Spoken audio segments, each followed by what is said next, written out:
Silver pheasant, বনের রূপালী সৌন্দর্য।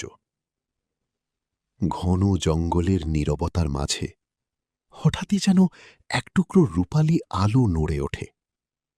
এটি কোনো আলো নয়, এটি এক অনন্য পাখি, সিলভার ফিজেন্ট। তার শরীর কালো আর সাদার অপূর্ব মিশেলে সাজানো, আর সেই দীর্ঘ রূপালী সাদা লেজ যেন বাতাসে ভেসে চলা রেশমের ফিতা। পুরুষ সিলভার ফিজেন্ট তার সৌন্দর্যের জন্য বিখ্যাত।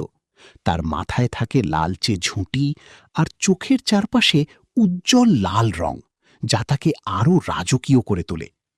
অন্যদিকে মেয়ে পাখিটি তুলনামূলকভাবে সাদামাটা, বাদামি রঙের শরীর, যা তাকে সহজেই বনজ পরিবেশে আড়াল করে রাখে।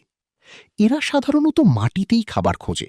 বীজ, পোকামাকড় আর ছোট ছোট উদ্ভিদ তাদের প্রধান খাদ্য। কিন্তু বিপদ এলে এক লাফে আকাশে উড়ে যায়, আর তখনই দেখা যায় তার সেই অবিশ্বাস্য দৃশ্য। রূপালী লেজের পালকগুলো বাতাসে ছড়িয়ে পড়ে, যেন আকাশে আঁকা হচ্ছে এক জীবন্ত চিত্রকর্ম। প্রকৃতির এই অপূর্ব সৃষ্টি আমাদের মনে করিয়ে দেয়, সৌন্দর্য কখনো কখনো নীরবতার মাঝেই লুকিয়ে থাকে।